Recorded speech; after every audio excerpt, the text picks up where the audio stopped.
Hello everyone, welcome to City Online Classes. This is Dr. Jeetu Singh. Today I will teach you microeconomics first semester third unit for learners. Students, आज हम आपके साथ next topic discuss करने वाले हैं. आज का हमारा टॉपिक है total cost and total revenue analysis under perfect competition market. Total cost and total revenue को एक्सप्लेन करने से पहले मैं आप लोगों को बता दूं कि परफेक्ट कंपटीशन मार्केट होता क्या है जिसके अंतर्गत हम ये पढ़ रहे हैं.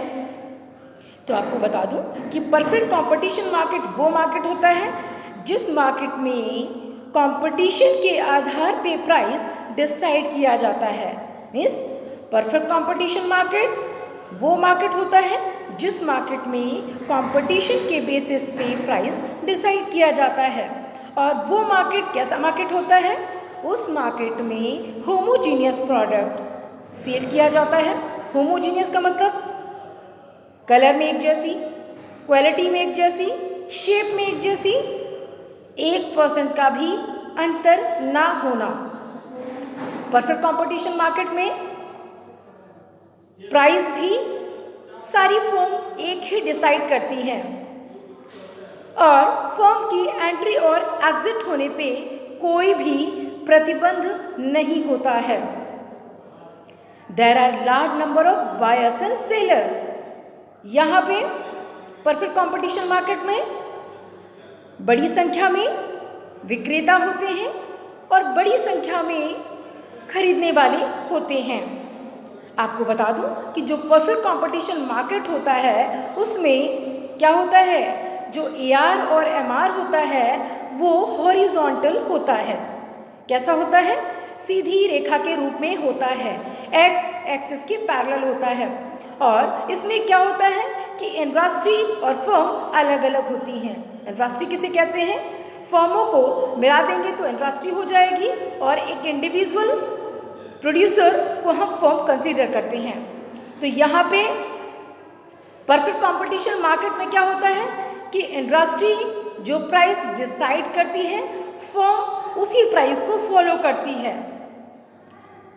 और यहाँ पे हम कह सकते हैं कि जो इंडस्ट्री है वो प्राइस मेकर है और फर्म प्राइस टेकर है. क्यों प्राइस टेकर है फर्म? फॉर एग्जाम्पल, अगर मान लीजिए कोई मार्केट है और वहाँ पे फोटोकॉपी का एक ही प्राइस डिसाइड किया गया है, एक पर कॉपी 50 रुपी 50 पैसे का डिसाइड किया गया है, या मान लीजिए 1 रुपी डिसाइड किया गया है. अगर सडन कोई न्यू फर्म एंटर करती है, क्योंकि एंट्री पे कोई भी बैरियर्स नहीं है, कोई भी कभी भी आ सकता है, कोई कभी भी फर्म जा सकती है. तो यहाँ पे जब कोई फर्म एंटर करती है तो उसे अपना प्रॉफिट नज़र आता है और वो सोचती है मैं अपना प्रॉफिट इंक्रीज कर लूँ. तो ऐसी सिचुएशन में अगर फर्म जो भी मार्केट में प्राइस डिसाइड किया गया है उससे कम डिसाइड करती है तो जितने भी कंज्यूमर हैं उसकी तरफ अट्रैक्ट होंगे. और ऐसी सिचुएशन में क्या होगा कि जो मार्केट है, मार्केट में जो प्राइस डिसाइड किया है, सारे मिलके उस इंडिविजुअल फर्म को बाहर का रास्ता दिखा देंगे. क्यों? क्योंकि उस इंडिविजुअल फर्म ने मार्केट के रूल्स रेगुलेशन को फॉलो नहीं किया है. और अगर प्राइस ज़्यादा डिसाइड करती है, जो प्राइस गिवन है उस प्राइस से अगर ज़्यादा डिसाइड करती है तो ऐसे सिचुएशन में उसका सेल नहीं होगा, तो वहाँ पे उसको लॉस होगा. तो अल्टीमेटली फर्म को इंडस्ट्री के गिवन प्राइस को ही फॉलो करना पड़ेगा. चलिए तो आगे बढ़ते हैं. हम बात करेंगे total cost and total revenue analysis. कुल लागत और कुल आगम क्या होता है? यहाँ पे मैं आपको बता दूं कि टोटल कुल लागत की जब बात होती है तो लागत का मतलब क्या होता है कि जब किसी कमोडिटी या किसी भी चीज़ को प्रोड्यूस करने में जो भी कॉस्ट आती है दैट वुड बी कॉस्ट. और जब हम सारी कॉस्ट को सम कर देंगे, that would be total cost. Total cost को कैसे हम निकालते हैं? Total cost is equal to total fix cost plus total variable cost. जब हम टोटल फिक्स कॉस्ट को और टोटल वेरिएबल कॉस्ट को जोड़ देंगे तो हमारा टोटल कॉस्ट प्राप्त हो जाएगी। अब रेवेन्यू क्या होता है? रेवेन्यू का मतलब क्या होता है कि जब किसी प्रोड्यूसर के द्वारा गुड्स और सर्विसेज को मार्केट में सेल करने के बाद जो भी प्राप्त होता है, दैट वुड बी रेवेन्यू। आपको बता दूं कि जनरली लोग रेवेन्यू और प्रॉफिट में कंफ्यूज हो जाते हैं। रेवेन्यू को प्रॉफिट बोलने लगते हैं, तो रेवेन्यू और प्रॉफिट में अंतर होता है। प्रॉफिट क्या होता है कि जो भी एक्सपेंसेस होते हैं, जो भी खर्चे आते हैं उत्पादन के दौरान, उन खर्चों को घटा देने के बाद जो भी बचता है, that would B profit. Expenses को घटा देने के बाद जो भी बचता है, दैट वुड बी रेवेन्यू। और हम जब रेवेन्यू जो भी जनरेट हुआ है उसको अगर हम सम कर देंगे तो हमारा टोटल रेवेन्यू प्राप्त हो जाएगा। चलिए, तो अब हम बात करेंगे the short term equilibrium of the firm can also be shown with the help of total cost and total revenue cost. अब यहाँ पे क्या है कि हमें अल्पकाल में कुल लागत और कुल आगम वक्र को डायग्राम की हेल्प से समझाना है। The firm is able to maximize its profit when the positive difference between TR and TC is the greatest. This is shown in figure 3 where TR is total revenue, TC total cost curve। यहाँ पे एक firm को short run में maximum profit तभी होगा जब TC और TR के बीच गैप मैक्सिमम होगा। The firm will maximize its profit at that level of output where the gap between TR curve and TC curve is maximized. Maximum geometrically it is that level at which slope of tangent drawn to the total cost curve equal the slope of the total revenue curve. In figure 3, maximum amount of the profit is measured by TP at OQ output। यहाँ पे यही बताया गया है कि जहाँ पे TC और TR एक दूसरे को टेंजेंट करते हैं, जहाँ पे इंटरसेक्ट करते हैं, टच करते हैं, that would B equilibrium point, और वो ब्रेक इवन पॉइंट भी कहलाता है, मोड़ बिंदु भी कहलाता है। और अब हम बात करेंगे कि यहाँ पे maximum because the TC curve is above the TR at Q1 its profit are 0। मतलब जहाँ पे TC और TR एक दूसरे को इंटरसेक्ट करेंगे वहाँ पे नो प्रॉफिट नो लॉस होगा, और this is a break even point of the firm, और वही ब्रेक इवन पॉइंट फर्म का होगा, मोड़ बिंदु होगा। It starts earning profit when it's produced beyond OQ1 output level at OQ2 level its profit are again 0. If it produced beyond the level it incurs losses because TC greater than TR। अगर यहाँ पे हम देखेंगे, यहाँ पे ये बताया गया है कि अगर फर्म A पॉइंट के पहले प्रोडक्शन करती है जहाँ पे TC ग्रेटर देन TR है, तो ऐसी सिचुएशन में फर्म को लॉस गेन होगा। अगर B पॉइंट के आगे कोई फर्म अपनी प्रोडक्शन को कंटिन्यू करना चाह रही है तो ऐसी सिचुएशन में उसका कॉस्ट क्या होगा? हाई होगा, क्योंकि यहाँ पे भी TC ग्रेटर देन TR है, और A पॉइंट और B point both are break even point, मोड़ बिंदु है। यहाँ पे TC और TR दोनों इक्वल हैं, दोनों एक दूसरे को इंटरसेक्ट कर रहे हैं, लाइक A और B पॉइंट। अब क्वेश्चन ये होता है कि जो फर्म है वो मैक्सिमम प्रॉफिट कहाँ पे अर्न करेगी और कहाँ पे अपना प्रोडक्शन करेगी। तो आपको बता दूं कि COQ मात्रा फर्म प्रोड्यूस करेगी, क्योंकि यहाँ पे टी क्यू कॉस्ट है, पी से लेकर क्यू तक प्राइस है। एक फर्म को T A P B profit short run में अर्न हो रहा है टीसी और टीआर मेथड के थ्रू। तो यहाँ पे हमने प्रॉफिट देखा कि जहाँ पे टीसी और टीआर के बीच गैप मैक्सिमम था, वहीं पे एक फर्म ने प्रोडक्शन करना स्टार्ट किया। अब हम बात करेंगे marginal revenue and marginal cost method. अब यहाँ पे क्या है, एमआर और एमसी क्या होता है, मार्जिनल रेवेन्यू क्या होता है, मार्जिनल कॉस्ट क्या होता है।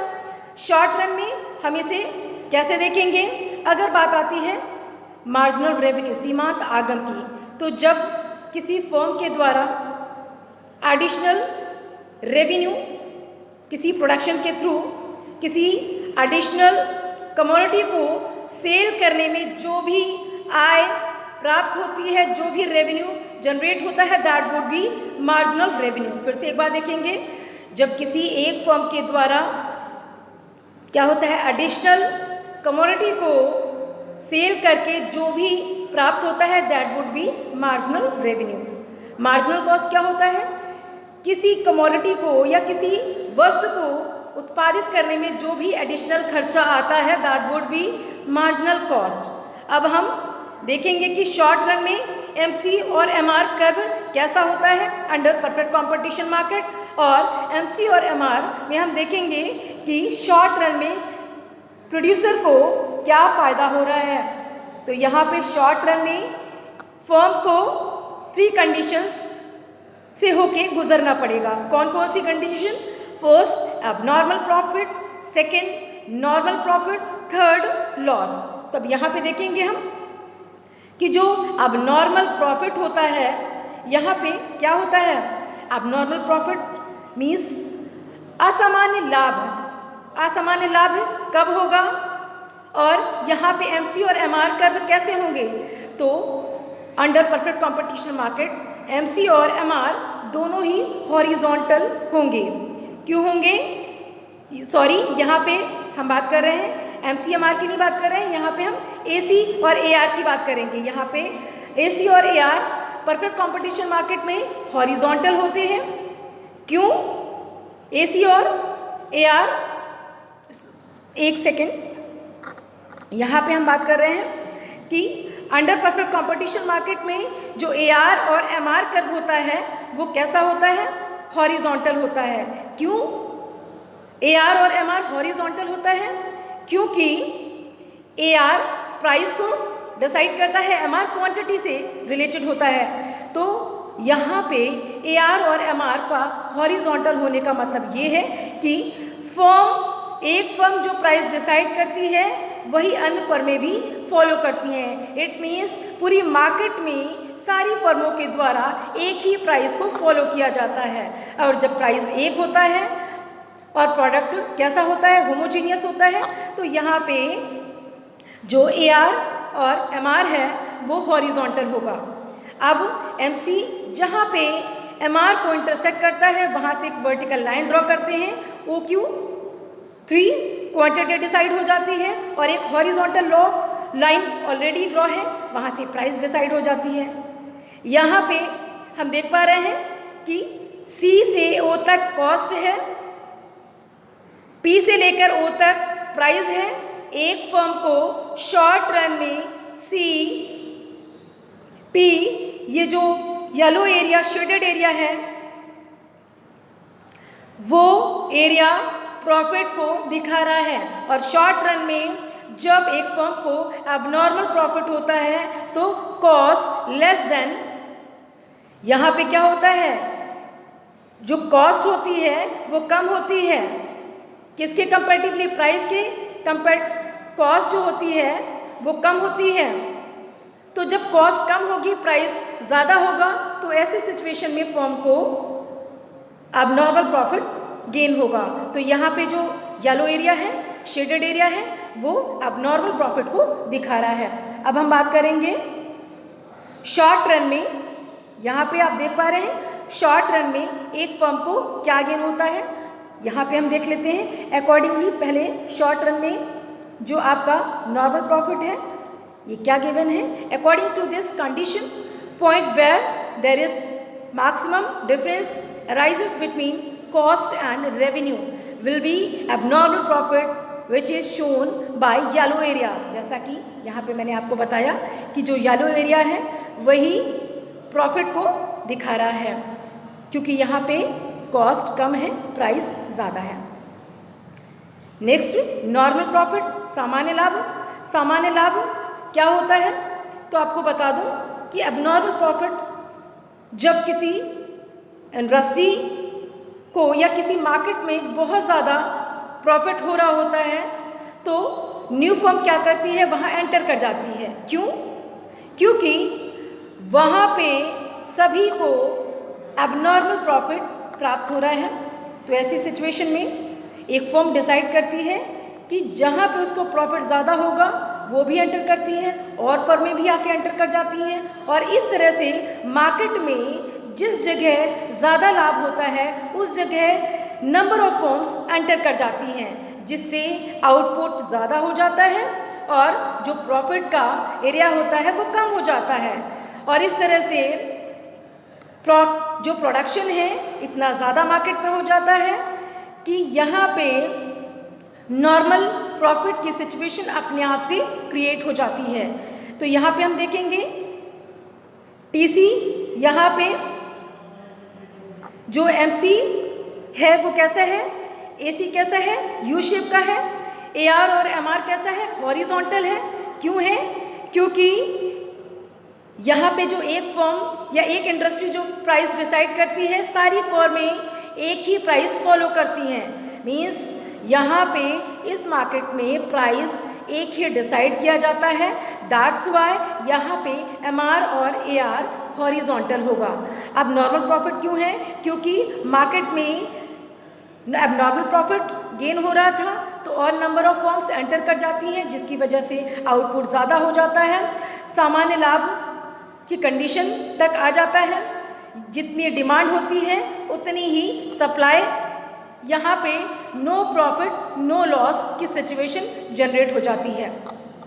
और यहाँ पे एमसी एमआर को जिस पॉइंट पे इंटरसेक्ट करता है वहाँ से एक वर्टिकल लाइन ड्रॉ करते हैं, प्राइस हॉरिजॉन्टल लाइन से डिसाइड हो जाएगी। ऑलरेडी ओपी प्राइस को दिखा रहा है, ओ क्यू जहाँ से एक वर्टिकल लाइन ड्रॉ की गई है वो मात्रा को दिखा रहा है, और जहाँ पे एमसी एमआर को इंटरसेक्ट कर रहा है वही इक्विलिब्रियम पॉइंट होता है। और इक्विलिब्रियम पॉइंट में क्या दिखा रहा है, जितनी रेड लाइन कॉस्ट कर्व है जो कॉस्ट को दिखा रही है, और जो आपकी एआर लाइन है वो प्राइस को दिखा रही है। इट मीन्स यहाँ पे ब्लू लाइन प्राइस को दिखाती है, रेड लाइन कॉस्ट को दिखाती है।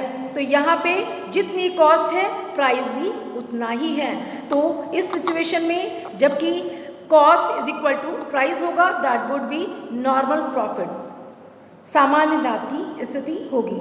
यहाँ पे in this situation cost is equal to revenue at point E which shown that firm will earn zero profit or normal profit which is shown at E point। अब यहाँ पे जो red है वहाँ पे मान लीजिए हम E point मान लेते हैं, और जो E point है वही नॉर्मल प्रॉफिट की सिचुएशन है, क्योंकि यहाँ पे कॉस्ट और रेवेन्यू इक्वल है। अब हम बात करेंगे थर्ड स्टेज, शॉर्ट रन में अंडर परफेक्ट कंपटीशन मार्केट में, पूर्ण प्रतियोगी बाजार में अल्पकाल में जो तीसरी स्थिति है वो हानि की होगी। क्यों होगी? कि भाई शॉर्ट रन में क्या होता है, जो एसी है और एमसी है वो कैसे होते हैं, यू शेप के होते हैं। क्यों होते हैं? Law of variable proportion applicable होने के कारण। तो जब law of variable proportion applicable हो रहे हैं तो इस सिचुएशन में क्या होगा कि पहले शॉर्ट रन में समय के अभाव के कारण एक फर्म मांग को पूरा करने की कोशिश करेगी और अपने कुछ फैक्टर्स को परिवर्तित करेगी और कुछ फैक्टर्स को कांस्टेंट रखेगी, और इस तरह से प्रोडक्शन करके मैक्सिमम प्रॉफिट अर्न करेगी in first stage. Second stage में क्या होगा कि उसके पास समय का अभाव है और समय का अभाव होने के कारण ऐसी सिचुएशन में मांग कंटिन्यू बढ़ रही है लेकिन उसके पास प्रोडक्शन करने का टाइम नहीं है। तो ऐसी सिचुएशन में वो क्या करेगी, लेबर बढ़ाने की कोशिश करेगी और लेबर कुछ फैक्टर्स वेरी करके और कुछ फैक्टर कांस्टेंट रख के प्रोडक्शन किया जाएगा, लेकिन एक लिमिट होती है और एक लिमिट के बाद नो प्रॉफिट नो लॉस, क्योंकि यहाँ पे क्या होता है कि टाइम की शॉर्टेज है। That's why last third stage में क्या होता है, शॉर्ट पीरियड में प्रोड्यूसर्स के पास समय का अभाव है, मांग कंटिन्यू बढ़ रही है। अब उसके पास ऐसा कोई मिराकल नहीं है, कोई ऐसा जादू उसको नहीं आता है कि उसने मार्केट की डिमांड को पूरा करने के लिए स्विच ऑन किया, प्रोडक्शन जनरेट हो गया। उसके लिए एक स्पेसिफिक पार्टिकुलर टाइम की ज़रूरत होती है और जो कि उसके पास नहीं है। तो ऐसे सिचुएशन में वो फैक्टर वेरी करता है, लेकिन एक समय के बाद क्या होता है, कॉस्ट इंक्रीज होने लगता है, आउटपुट डिक्रीज होने लगता है। क्यों? Law of variable proportions applicable होने के कारण under perfect competition market in short run. अब हम बात करेंगे लॉस में क्या होता है। आप देख पा रहे हैं AR और MR हॉरिजॉन्टल होता है। क्यों होता है? क्योंकि परफेक्ट कंपटीशन मार्केट में सारी फर्मों के द्वारा एक ही प्राइस फॉलो की जाती है, मीन्स प्राइस एक ही डिसाइड होती है। दैट्स वाई अब यहाँ पे जहाँ पे MCMR को इंटरसेक्ट करेगा that would B equilibrium point. D point क्या है? इक्विलिब्रियम का पॉइंट है। यहाँ से एक हम वर्टिकल लाइन ड्रॉ करते हैं जो कि आपकी OQ1 को दिखा रही है, ये मात्रा को दिखा रही है। अब हॉरिजॉन्टल लाइन जो ऑलरेडी AR है वो प्राइस को दिखाता है, तो OP2 इनिशियल प्राइस लेवल है। यहाँ पे D से लेकर Q1 तक प्राइस है, C से लेकर Q1 तक कॉस्ट है, मीन्स C और D कॉस्ट को दिखा रहे हैं और D और Q1 प्राइस को दिखा रहा है। इट मीन्स शॉर्ट रन में under perfect competition market firm को थर्ड स्टेज में लॉस होता है जब वो अपने प्रोडक्शन को कंटिन्यू करती है।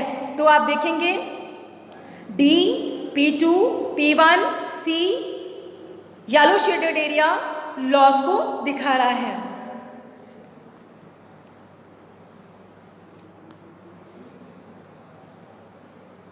According to this situation, loss will be arises because cost is more than revenue, which is difference between point C and D.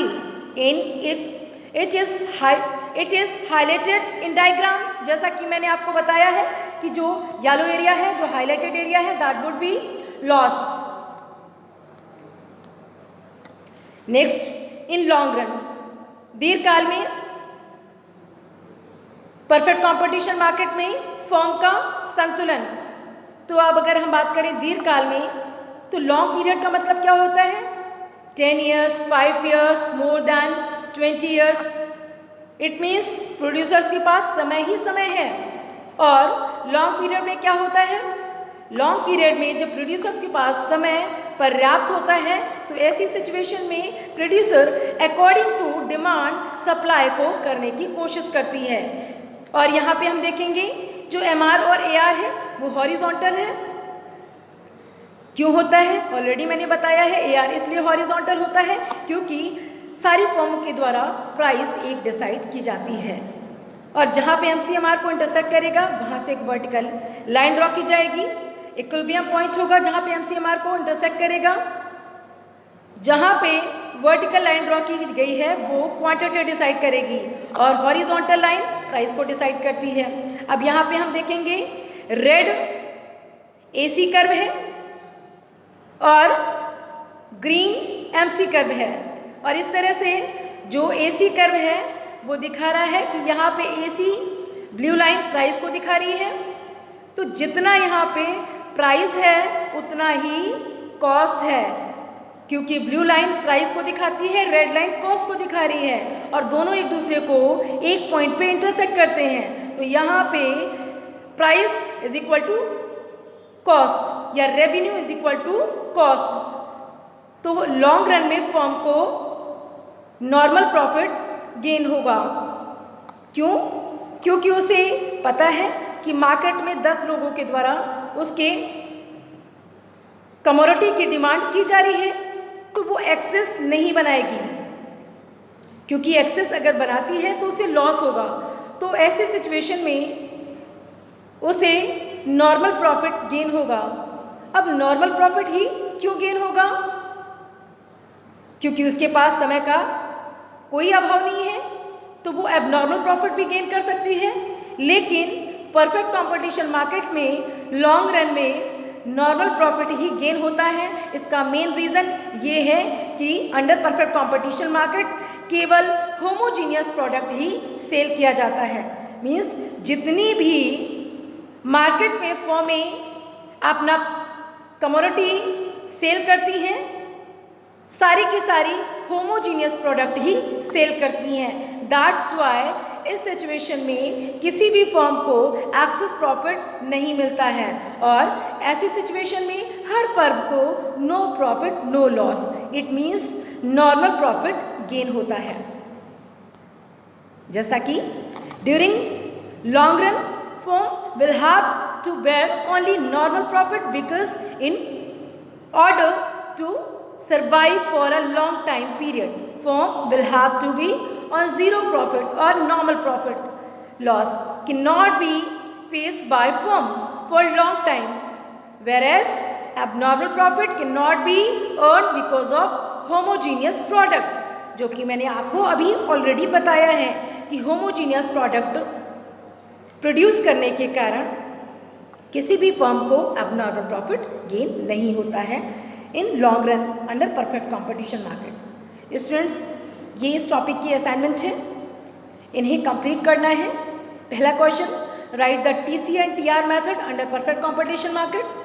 Next, what do you mean by break even point in TC and TR method.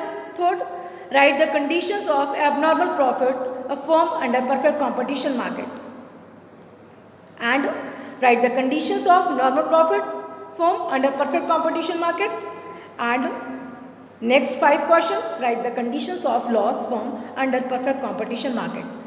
Students, आपको इन सारे questions के answer find out करने हैं और jitu.citycollege@gmail.com इस email ID में send करना है। स्टूडेंट्स, आई होप आप लोगों को ये लेक्चर समझ में आया होगा। Thank you so much.